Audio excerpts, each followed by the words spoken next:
आज जाहीरपणे सांगतो, निवडणूक झाली, आचारसंहिता संपली, पहिलं काम डोंगरीचं कारशेड आम्ही रद्द करून टाकू. त्या ठिकाणी कारशेड आम्ही करणार नाही. बंधू भगिनींनो, आपल्याला माहिती आहे आता मेट्रो 10 गायमुक्त शिवाजी चौक ही देखील आपण हातामध्ये घेतली आहे. यामुळे ठाण्याची पण आपली कनेक्टिव्हिटी अतिशय चांगल्या पद्धतीने होणार आहे. आणि हे सगळं करत असताना विशेषतः आपल्याला माहिती आहे की ठाण्यापर्यंत ही जी कनेक्टिव्हिटी आपण सगळी करतोय, मीरा भाईंदरला मुंबईवरनं यायचं असेल तर आज वेस्टर्न एक्सप्रेसवेवर आपली काय हालत होते याची आपल्याला सगळ्यांना कल्पना आहे. मला अनेक लोक म्हणतात, भाई साहब कुछ करिए, इतना ट्रैफिक है. वेस्टर्न एक्सप्रेसवे ये ऐसा एक्सप्रेसवे है कि मुंबई का 60% ट्रैफिक ये वेस्टर्न एक्सप्रेसवे से जाता है और लोगों को 3-3 घंटे इसमें इंतजार करना पड़ता है. अब हम लोगों ने एक सीमलेस कनेक्टिविटी तैयार की. हमारा कोस्टल रोड नरीमन पॉइंट से तो वर्ली तक बना, वर्ली से बांद्रा तक सी लिंक बनी, बांद्रा से वर्सोवा तक सी लिंक का काम 70% हमने कर दिया. और अब हम लोगों ने वर्सोवा से दहीसर तक और दहीसर से भाईंदर तक हम लोग कोस्टल रोड तैयार कर रहे हैं. इसका काम हमने दे दिया, टेंडर दे दिया, सारी परमिशन ली. इसकी कुछ परमिशन सुप्रीम कोर्ट में जाकर लेनी पड़ती है, वो परमिशन भी अब हमारे पास आ गई है. अब इसमें कोई रुकावट नहीं है.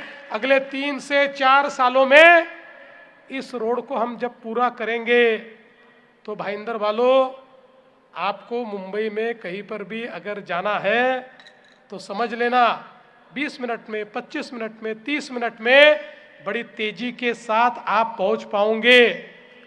और साथ में अगर इधर भी जाना है, गुजरात साइड भी जाना है, विरार साइड भी जाना है, तो आपको पता है अब उत्तन से एक कोस्टल रोड ये सीधा विरार तक हम तैयार कर रहे हैं, जिसके कारण एक और कनेक्टिविटी आपको मिलेगी. और बड़े पैमाने पर नॉर्थ साउथ कनेक्टिविटी जो है उसको सुधारने का काम ये हम लोग यहां पर मिलकर करने वाले हैं. आपने देखा इस मीरा भाईंदर में, इससे पहले जब मैं मुख्यमंत्री बना था उससे पहले ये हालत थी कि हमारा एमएमआरडीए ये एमएमआर के क्षेत्रों की महानगर पालिकाओं को पैसा ही नहीं देता था. वह काम ही नहीं होता था. वो मुंबई में ही काम करते थे और थोड़ा सा काम करते थे. मैंने एमएमआरडीए को कहा, अरे भाई आपको हमने तैयार किया है, इस मुंबई के बाहर का जो क्षेत्र है, एमएमआर का रीजन है, वहां की महानगर पालिकाओं में हमको जो विकास करना है उसके लिए आपको तैयार किया है. और पहली बार मैंने हजारों करोड़ रुपए ये एमएमआरडीए से इन सब महानगर पालिकाओं को देना शुरू किया. आप देख सकते हैं उस समय हमारे यहाँ पर ब्रिजेस बने, हमारे यहाँ पर रास्ते बने, हमारे यहाँ पर अलग अलग कामों के लिए. मतलब आपको तो याद होगा कि मैं यहाँ आता था और हर भाषण में नरेंद्र मेहता 5-7 मांगे रखते थे और मेरे भाषण में उस मांग को मैं मंजूर करता था और 15 दिनों में उसका ऑर्डर मैं निकालता था. इसलिए एमएमआरडीए के माध्यम से हम लोग यहाँ काम कर रहे हैं. और आने वाले दिनों में, अभी तो हमने पिछले समय जो अपना ये मेट्रो बनी है उसके नीचे का जो रास्ता है उस पूरे रास्ते को चौड़ा करके, यानी जितना उसकी ब्रेड्थ है उतना और जितनी लेंथ है उतना कंप्लीट सीमेंट कंक्रीट का रोड बनाने का हमने फैसला कर लिया, उसको पैसा दे दिया है. लेकिन आने वाले समय में मीरा भाईंदर के सारे प्रमुख डीपी के रास्ते ये सीमेंट कंक्रीट के हम बनाएंगे ताकि यहाँ पर कोई गड्ढा न पड़े, कोई इसका मेंटेनेंस करने की आवश्यकता यहाँ पर न रहे. इस प्रकार का काम हम सब लोगों ने किया है. मैं तो इतना ही कहना चाहता हूं मीरा भाईंदर शहर एक ऐसा शहर है जिसका भाजपा पे प्यार है, बीजेपी पर इस शहर का बहुत प्यार है। और मैं सच आपको कहता हूं, मेरा भी बहुत प्यार इस मीरा भाईंदर शहर पर है, क्योंकि इस शहर ने मुझे बहुत प्यार दिया है। मैं जब भी आता हूं, जिस प्रकार से यहां स्वागत होता है, जिस प्रकार से प्यार से लोग मिलते हैं, जिस प्रकार से यहां पर एक परिवार जैसा वातावरण मुझे देखने को मिलता है। और हम तो जानते हैं हमारा मीरा भाईंदर कैसा है। यहां पर सब प्रकार के लोग रहते हैं। यहां पर हमारे उत्तर भारतीय लोग भी हैं, यहां पर हमारे मराठी लोग भी हैं, आगरी लोग भी हैं, यहां पर हमारे गुजराती लोग हैं, हमारे जैन लोग हैं, हमारे मारवाड़ी लोग हैं, राजस्थान से आए हुए लोग हैं। सब प्रकार के लोग यहाँ रहते हैं और एक बहुत ही कॉस्मोपॉलिटन इस प्रकार का इस शहर का नेचर है। और मुझे नरेंद्र बार बार कहते हैं, चाहे हमारा उत्तर भारतीय समाज हो, चाहे जैन समाज हो, इन सबके बहुत कार्यक्रम होते हैं, अलग अलग समाजों के कार्यक्रम होते हैं। और उनकी मांग होती है कि अलग अलग समाजों को आप जगह भी दें और वहां पर उनके भवन भी बांध कर दें। तो मैं आज आपको ये वादा करने के लिए आया हूं, जगह आप ढूंढिए, जो जगह आप ढूंढेंगे सरकार की ओर से वो जगह मुफ्त में हम लोग उन भवनों के लिए देंगे। और आवश्यकता होगी तो उसके लिए भवन बांधने का निधि भी सरकार की ओर से देंगे, ताकि यहां पर ये जो अलग अलग प्रकार की संस्कृति, अलग अलग प्रकार का कल्चर है, ये साथ में मिलकर रहे। और मुझे बड़ी खुशी है कि एक जो हमारा मुंबई का और एमएमआर रीजन का जो कल्चर है, वो भी इस एमएमआर रीजन में मुझे देखने को मिलता है, इस मीरा भाईंदर में मुझे देखने को मिलता है। यहां का एक और बहुत महत्वपूर्ण प्रश्न है, पुरानी जो हमारी बिल्डिंगें हैं उसमें से कुछ डायलैपिलेटेड हो गई, लेकिन 30 साल नहीं हुए, इसलिए उनका प्रश्न है। उसके लिए एक क्लस्टर की नीति सामने आई और मुझे कई लोगों ने ये बताया कि अभी आई हुई क्लस्टर की नीति के कारण यहाँ की समस्या छूट नहीं सकती, उसमें यहाँ की समस्या और गंभीर होने वाली है। इसलिए मैं आपको आश्वस्त करना चाहता हूं, अभी उसको हमने अंतिम स्वरूप नहीं दिया है। इस क्लस्टर की नीति में मीरा भाईंदर के लोगों के फायदे के लिए आपको क्या क्या बदलाव चाहिए वो आप मुझे बताइए। उन सभी बदलाव के साथ एक नई नीति हम लाएंगे, ताकि यहाँ का जो पुनर्विकास और क्लस्टर डेवलपमेंट है उसको हम ठीक ढंग से कर पाए और उसके माध्यम से हम लोग एक अच्छा कार्य यहाँ पर कर पाए। मैं तो इतना ही कहना चाहता हूँ कि आज एक आधुनिक शहर के रूप में हम लोग मीरा भाईंदर को डेवलप करना चाहते।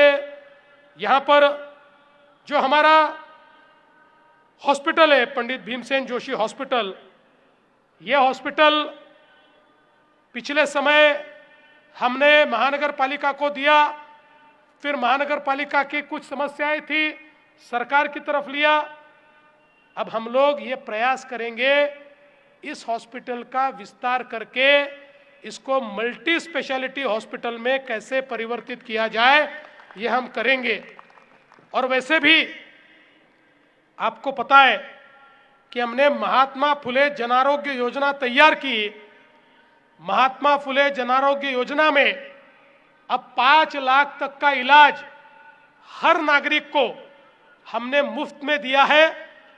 और कुछ बीमारियां ऐसी है जिसमें 5 लाख से ज्यादा इलाज के लिए पैसा लगता है, ऐसी 10 बीमारियों के लिए 35 लाख तक हम इलाज मुफ्त में करने वाले हैं, ऑपरेशन मुफ्त में करने वाले हैं। और इसके लिए मीरा भाईंदर में कुछ अच्छे अस्पताल एमपैनल करके, प्राइवेट हॉस्पिटल को भी ये योजना लागू है, तो मीरा भाईंदर में अभी एमपैनल्ड अस्पतालों की संख्या कम है, इसलिए हम नए एमपैनल्ड हॉस्पिटल एमपैनल भी करेंगे और सरकारी हॉस्पिटल में भी प्राइवेट हॉस्पिटल से अच्छी व्यवस्था और सब प्रकार की बीमारियों का इलाज, मल्टी स्पेशलिटी और साथ साथ सभी प्रकार के ऑपरेशंस हो पाए, ऐसी व्यवस्था इस मीरा भाईंदर में आने वाले दिनों में हम लोग करने वाले हैं, जिसके माध्यम से यहाँ के लोगों को स्वास्थ्य सेवाएं ये प्राप्त होनी चाहिए। आज शहर में पार्किंग की व्यवस्था करने की आवश्यकता है, पार्किंग प्लाजा यहाँ बनाने की आवश्यकता है। जो यहाँ पर रास्ते पर घूमने वाले हमारे प्राणी हैं, उनके लिए भी लगातार मांग आती है कि उनका भी एक अस्पताल बनना चाहिए। हम सब लोग भूत दया वाले लोग हैं, हमारा मनुष्य के साथ साथ प्राणियों को भी साथ में लेकर जीने वाले हम सब लोग हैं, इसलिए उनका भी अस्पताल हो, ये भी मांग यहाँ आती है। ऐसी कई मांगे हमारे सामने रखी हुई है। झोपड़पट्टी का भी पुनर्विकास हमको करना है, और विशेष रूप से अब तो आपके लिए सबसे अच्छी बात यह है कि हमारे प्रधानमंत्री जी को हमने ये कहा था कि सॉल्ट पैन पर जो झोपड़पट्टी वाले या अतिक्रमण धारक बैठे हैं, उस जगह को आप हमारे राज्य सरकार को दीजिए। हम राज्य सरकार के माध्यम से और महानगर पालिका के माध्यम से वहाँ पर प्रधानमंत्री आवास योजना तैयार करेंगे और सभी झोपड़पट्टी वासियों को वहाँ पर घर देंगे और वहीं पर उनका पुनर्वास करेंगे। मैं आपको बताना चाहता हूँ, इसकी पॉलिसी तैयार हो गई है, और अभी आपने जो मांग की नरेंद्र मेहता जी, जल्दी ही जैसे ही आप यहाँ पर अपना महापौर बैठाएंगे, वैसे ही ये जगह भी आपको देने के लिए मैं पूरा प्रयास करके वो आपको यहाँ पर मिलवा दूंगा।